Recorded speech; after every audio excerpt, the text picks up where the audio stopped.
Bonsoir les amis, je suis ravie de vous retrouver ce soir pour parler d'une vidéo, enfin on va reprendre un petit peu une vidéo qui a déjà été faite sur les associations de pierres. Je vous en dis pas plus, je vous laisse découvrir tout de suite.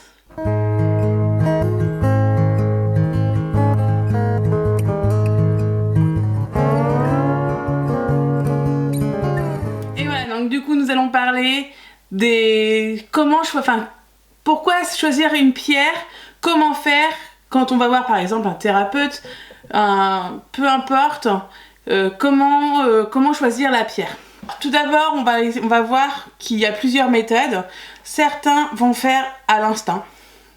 Ils vont se dire, ah celle-ci elle me plaît, je l'achète.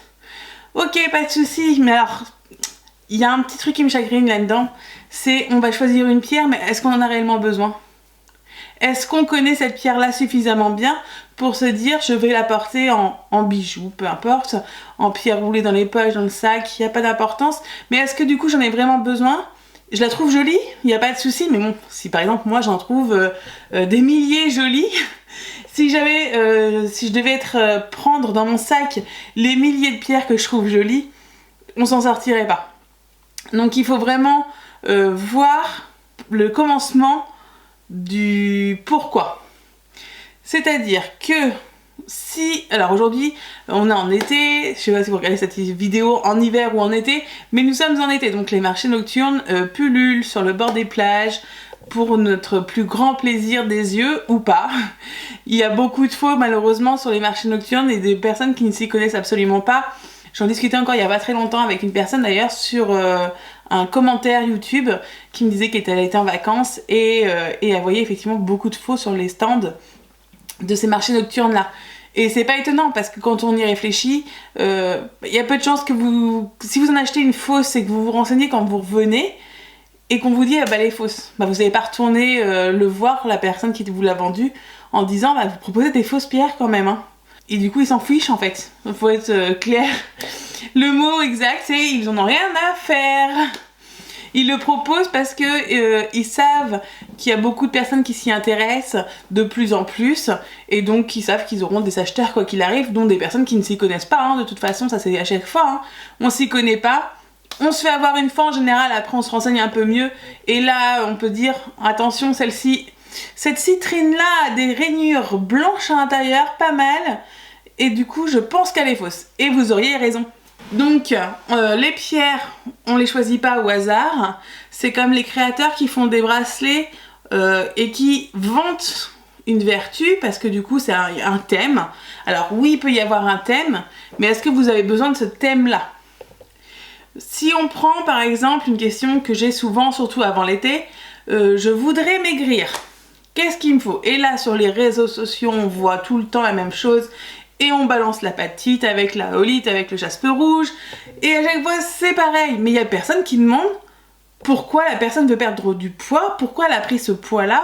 Alors oui, effectivement, on est sur un groupe peut-être de plusieurs milliers de personnes qui peuvent lire le pourquoi. On peut toujours contacter la personne en privé après pour en discuter. Mais je ne vois jamais de commentaires en disant « Bah oui, vous pourrez mettre une pierre, mais une pierre pourrait vous aider. Mais pourquoi vous avez pris ce poids-là ?» Parce que tout simplement, comme j'ai discuté tout à l'heure avec une personne, elle avait de la rétention d'eau, donc elle avait pris du poids. Et on lui propose du jaspe rouge et de l'apatite. Alors que c'est juste de la rétention d'eau finalement. C'est pas réellement une perte de poids. Hier, je discutais avec une dame aussi qui avait besoin de perdre du poids, qui a pris un peu de poids aussi suite à l'arrêt du tabac, etc. Et qui est stressée. Un petit coucou au cas où si vous passez par là. Et qui était stressée. Et donc... elle avait fait une sélection de pierres, mais j'ai pas retrouvé dans les pierres son besoin réel. Il y a plein de pierres qui peuvent correspondre au stress, plein de pierres qui peuvent correspondre à la perte de poids, plein de pierres qui peuvent correspondre à la protection, plein de pierres qui peuvent correspondre aussi au lâcher prise. Mais il faut se questionner avant déjà. Rendez-vous médical, s'il n'y a rien niveau médical, c'est-à-dire qu'il va falloir qu'on discute pour creuser un petit peu, on va dire, de votre énergie. Et nous, il va falloir qu'on rentre dans votre énergie pour comprendre ce qui est dans votre cœur et le pourquoi vous dormez mal. Parce qu'il y a plein de raisons, il y a plein de pierres qui pourraient correspondre aussi. Et pourquoi dans votre foyer ça va mal. Alors peut-être que vous avez mis une grosse labradorite au sein de votre foyer et ça peut venir perturber l'énergie de tout le monde dedans, qui peut créer des petits conflits. La labradorite, il faut faire attention, voilà, il y a des pierres qui sont à double sens aussi, d'ailleurs la plupart. Hein. Si on n'a pas besoin d'une pierre, elle ne sera pas bonne pour nous, et elle peut vite notre énergie qui est bien stable, et ben, fioup, elle peut partir comme ça d'un coup. Voilà, il faut vraiment faire attention à tout ça. Il n'y a pas de règle en disant pour maigrir, vous prenez ça, vous allez voir dans 2 jours, vous avez perdu votre poids. Si vous avez pris du poids parce que vous grignotez, parce que vous avez des compulsions sucrées, peut-être que l'apatite pourra vous aider. Si vous avez pris, et encore, il faudrait creuser aussi pour savoir pourquoi il y a ces compulsions, etc. Si vous me dites, j'ai un problème de circulation du sang. Alors peut-être que le jaspe rouge pourrait aller, mais il y en a d'autres aussi qui pourraient correspondre. C'est pareil, il faudrait savoir le pourquoi. Mais en disant, bah oui, du coup j'ai l'impression d'être toujours gonflée, etc. J'ai une mauvaise circulation des énergies. Donc là, on va pas, s'il n'y a pas de grignotage, on va pas aller vous mettre de l'apatite pour le plaisir. Il faut que la pierre convienne vraiment à votre souci actuel. Une pierre peut être valable ce matin, comme elle peut être différente à midi. Si je prends l'exemple, par exemple, je suis caissière, j'ai un manque d'énergie le matin, je prends un truc pour me booster, hop, j'enfile une hématite dans ma poche. Je dis ça, mais c'est complètement au hasard. J'enfile une hématite dans ma poche, ça va un petit peu mieux dans la matinée. À midi, je prends une pause, je fais une sieste. Je reprends ma caisse à 14h, j'ai fait une sieste d'1 heure, je pète le feu, ça va beaucoup mieux, je suis pleine d'énergie, je me sens super. J'ai gardé mon hématite dans la poche, parce que je me dis qu'après tout, elle va faire toute la journée. Et là, en fait, il y a, on va dire, je suis caissière dans un magasin de chaussures. J'ai pas précisé, mais voilà. C'est ce qui me vient en tête tout de suite. Et là, il y a une personne qui arrive et qui essaye des chaussures, et qui essaye des chaussures, et qui continue, mais qui laisse les chaussures partout en plan et qui ne range rien. Et là, vous la voyez sortir des magasins sans chaussures. Donc, vous êtes un petit peu contrarié, énervé, vous avez envie de la bouffer cette personne, vous avez envie d'aller vers elle et de crier en fait. Mais attention parce que l'hématite il est peut-être pour quelque chose. N'oubliez pas que le midi vous aviez fait votre sieste et vous alliez beaucoup mieux, vous aviez pris votre énergie. Donc l'hématite qui va vous booster encore, elle va vous conforter dans votre... dans votre dynamisme, et là vous allez être un petit peu peut-être rentre dedans avec la personne qui vous auriez peut-être dit des choses que vous n'auriez pas dit de base si vous aviez été reposé et que vous aviez enlevé votre pierre. Voilà, tout ça pour dire que une pierre qu'on prend le matin pour une raison, l'après-midi on n'en a peut-être pas besoin pour cette même raison. Si par contre vous auriez peut-être besoin d'une manganocalcite avec cette personne là, mais vous n'êtes pas chez vous, donc là vous la prendrez le soir pour vous calmer de la journée et réussir aussi à trouver le sommeil, parce que à mon avis à la fin de la journée, quand on est énervé, après on a du mal à trouver le sommeil. Donc une manganocalcite pourrait apaiser tout de suite ça, et après en la gardant toute la nuit, travailler encore sur votre boule de stress qui est restée en contenu de l'intérieur de vous. Donc voilà, il existe plein de pierres différentes pour toutes choses. Si on part dans la protection, alors oui, il y a des pierres de protection. On va trouver des bracelets par exemple aux 3 œils. Œil de tigre, œil de faucon, œil de taureau. Oui, c'est des pierres de protection, d'accord. Par contre, est-ce que vous avez besoin de celle-ci? Est-ce que vous êtes victime de magie noire? Ces pierres-là n'auront pas forcément l'efficacité voulue sur la magie noire. Est-ce que vous êtes victime d'un pervers narcissique et vous souhaitez vous protéger de ça? C'est pas ces pierres-là non plus qu'il vous faudra. Est-ce que vous souhaitez vous protéger contre la méchanceté de votre collègue qui vous critique au patron pour prendre votre place? Peut-être qu'à ce moment-là, les 3 œils pourront vous venir en aide.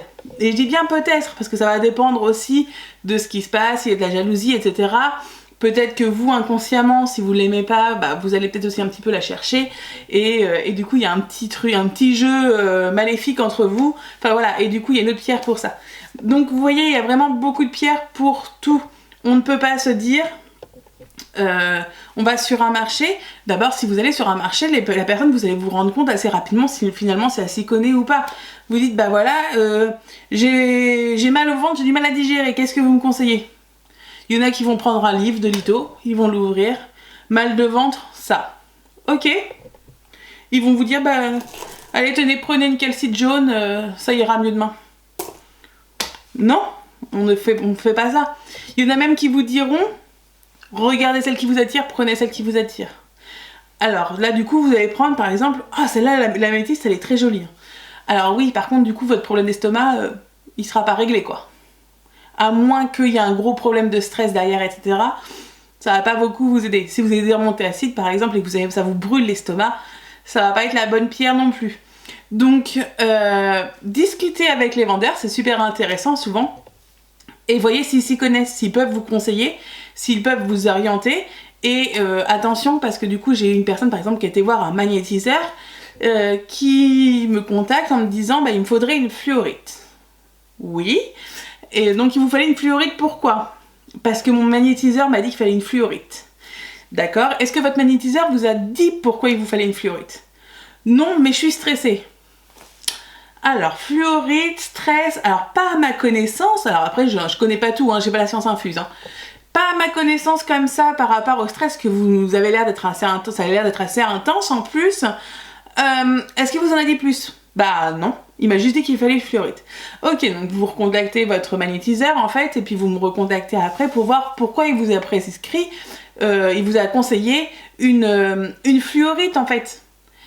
Et la personne n'est jamais revenue me voir, donc peut-être qu'elle a été voir un autre vendeur, elle lui a dit bah, il me faudrait une fluorite, tenez votre fluorite, et bim bam boum, c'est fini, on n'en parle plus.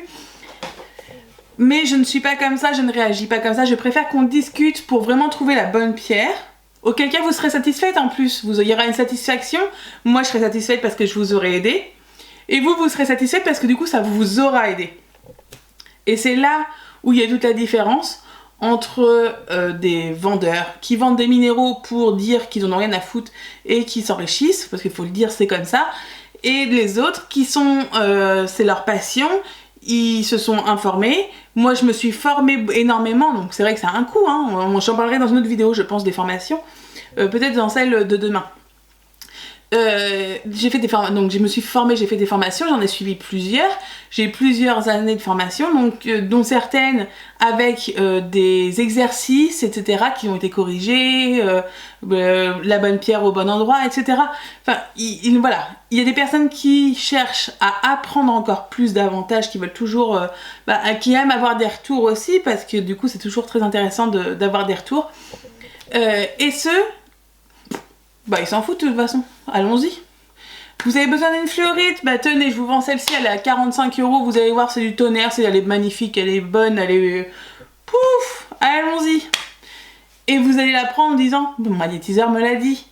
Oui, mais il faut aussi que vous cherchiez à savoir pourquoi vous en avez besoin, sinon comment vous allez pouvoir résoudre votre problème finalement, si vous ne savez même pas pourquoi il vous a dit... alors je dis la fluorite, mais ils auraient pu vous conseiller n'importe quoi de toute façon. Si vous ne savez pas le pourquoi du comment il vous a conseillé ça, vous pouvez pas vous dire c'est la pierre qui me convient. Il faut dire voilà, cette pierre là a fait ça, ça, ça, ça. Est-ce que vous trouvez que ça correspond à vous, ce que vous m'avez dit en message? Alors c'est vrai que c'est plus facile des fois par téléphone, mais en message on me contacte souvent en me disant bah voilà, je suis quelqu'un de stressé, j'ai envie d'avoir un enfant, je n'y arrive pas, ça ne marche pas. Ok, est-ce que vous avez été voir un médecin? Oui, tout est normal, que ce soit pour moi ou pour mon mari. Ok, donc du coup on va voir ce qu'on peut faire. Et là, si la personne met sur les réseaux sociaux, je mets ma main à couper hein, que 50% des commentaires des pierres qui vont lui être conseillées, il va y avoir de la cornaline et de la pierre de lune. C'est sûr et certain. Parce que on le lit tellement souvent qu'il y en a qui pensent que c'est bon et donc ils vont le rediffuser aussi. Je compte sur cette vidéo pour minimiser les choses. Donc, s'il vous plaît, ne conseillez pas de but en blanc, pierre de lune, cornaline, et on y va, allons-y, go, j'ai vu hématite. Enfin bon, cornaline et pierre de lune, c'est sûr, elles reviennent à plus de 50%. Et je ne vais pas mettre ma main à couper pour d'autres pierres qui sont moins dites parce que je risquerais de la perdre. Mais faut savoir pourquoi est-ce que y a un problème de stress. Est-ce que il y a on y pense trop, on se focalise trop dessus, on dort bébé, on se lève envie de bébé, on se couche, on discute envie de bébé, on s'engueule pour des envies de bébé. Et là, effectivement, il va y avoir un blocage énergétique qui va se former à l'intérieur de nous. Mais si on n'en parle pas, on ne le délivrera pas. Et le blocage énergétique, il partira pas avec une pierre de lune et une cornaline. Si c'est un lâcher-prise mental qu'on a besoin, c'est ni la pierre de lune ni la cornaline qui viendront faire effet là-dessus. Si, par contre, si effectivement, si on a l'impression qu'on dort mal parce qu'on rêve, on réfléchit bébé le soir, peut-être qu'une iolite aiderait à mieux dormir. Je dis bien peut-être parce qu'il faudrait creuser encore un peu, mais voilà, ça peut être une des possibilités. Mais la pierre de lune et la cornaline ne font pas faire des bébés. J'ai eu des bons retours sur ces pierres-là, mais avec des personnes qui avaient un problème de tonus, de tonus des ovaires par exemple, et puis pour booster en fait l'intérieur, pour booster les ovaires, pour la cornaline, pierre de fécondité, un petit peu aussi avec la pierre de lune, mais attention parce que du coup il y a des couleurs aussi dans les pierres de lune. Et on peut pas balancer comme ça des mots, des noms de pierres pour t'as ça, prends ça. Bah non, parce que du coup demain vous ne serez pas forcément enceinte avec les pierres. Il n'y a pas de magie dans les pierres. Les pierres sont un coup de pouce, sont un soutien. Mais il faut encore oser dire les choses, creuser. Si vous n'osez pas le dire devant des milliers de personnes qui sont dans un groupe, contactez la personne qui vous demandera le pourquoi. Pourquoi vous n'arrivez pas à avoir d'enfant? Est-ce que vous savez, si vous en voulez trop? Enfin, si vous y réfléchissez trop? Est-ce que vous savez si c'est en permanence dans la tête, vous vivez bébé? Est-ce que c'est juste parce que du coup, vous ne faites pas attention peut-être à votre date d'ovulation? C'est juste peut-être simplement ça finalement. Et voilà, donc du coup là par exemple si c'est juste parce que vous ne faites pas attention à votre date d'ovulation et que vous avez votre rapport sexuel, je vais dire les termes comme ils sont, vous avez votre rapport sexuel juste avant vos règles, alors oui on va arriver dans un moment délicat, mais si vous faites l'amour avant vos règles et que vous faites seulement une fois par mois un rapport sexuel, ça va être très compliqué quand même. Donc effectivement c'est des sujets délicats, mais il faut en parler parce que justement c'est peut-être là le problème. Il y a peut-être tout simplement un souci de libido. Et là effectivement la cornaline va peut-être appuyer ça, va peut-être vous booster un petit peu votre libido, mais elle fera pas de magie non plus. Il faut qu'il y ait l'envie finalement. Et la libido elle n'arrive pas toute seule. Donc il faut trouver ce qui vous convient et ce qui vous convient à vous et à votre famille aussi. Je vois beaucoup de monde qui mettent une labradorite dans le salon. Mais pourquoi vous faites ça? C'est super joli, c'est vrai, ça a des magnifiques reflets, waouh, mais c'est super beau, hein. J'en ai des magnifiques, des bleus, des orangés, enfin voilà. Mais si vous êtes dans un couple, par exemple, qui est très fusionnel, très très soudé, etc., et que vous mettez une grosse labradorite dans votre salon pour faire joli, votre foyer entier va bénéficier de cette labradorite. Sauf que la labradorite, elle renvoie comme message à l'autre aussi en face, en disant « Stop, tu peux te débrouiller tout seul sans moi. T'as pas besoin de moi, j'ai pas besoin de toi, chacun de son côté. » Et oui, mais vous étiez très fusionnels. Et là, vous vous retrouvez à être en distance. Et il y en a certaines personnes qui ne vivent mal avec une labradorite, qui pleurent avec les labradorites, parce qu'ils se rendent compte de la distance que ça met. Et ça amène de la tristesse, tout simplement parce qu'ils n'ont pas envie de s'éloigner, ils ont envie de rester proches. Donc, si c'est votre cas, vous prenez votre labradorite, vous l'enfermez dans un placard en plastique, dans un tiroir en plastique, n'importe où en plastique. Le plastique est hermétique. Et vous l'oubliez pour l'instant, elle ne vous convient tout simplement pas. Vous la regardez de temps en temps, vous la ressortez de sa boîte. Attention aussi à bien faire attention que vos pierres sont purifiées. Je vous mets en fin de vidéo là, je vous mettrai le lien direct vers une vidéo complète sur la purification parce que je me suis rendu compte que moi-même je faisais des erreurs. Mes pierres n'étaient pas purifiées jusqu'au cœur en fait. Le cœur était purifié, mais pas l'énergie autour. Donc, du coup, ça pose problème aussi à ce niveau-là. Voilà, donc j'espère que cette vidéo pourra vous aider vraiment à mieux comprendre pourquoi des fois on rentre dans votre intimité, qu'on cherche à aller dans votre intimité et que vous en prendriez conscience aussi et peut-être que ça vous aidera à poser vos questions directement en développant ou alors en allant vers les bonnes personnes. Et au moins j'espère que ça vous aidera aussi à voir les vendeurs escrocs et les vendeurs passionnés qui s'y connaissent au moins un petit peu. Voilà, donc si vous avez des questions, surtout en commentaire, n'hésitez pas à me les poser. N'hésitez pas à vous abonner à ma chaîne, du coup ça m'aide beaucoup. Et un petit pouce sur la vidéo pour dire que vous l'avez aimé. Ça me plaît beaucoup aussi parce que du coup ça montre comme quoi mes vidéos ne sont pas inutiles. Donc si vous avez des questions, n'oubliez pas en commentaire. Sur ce, pour éviter que la vidéo dure 3 plombes, je me tais. Et je vous laisse passer une bonne soirée et à très bientôt.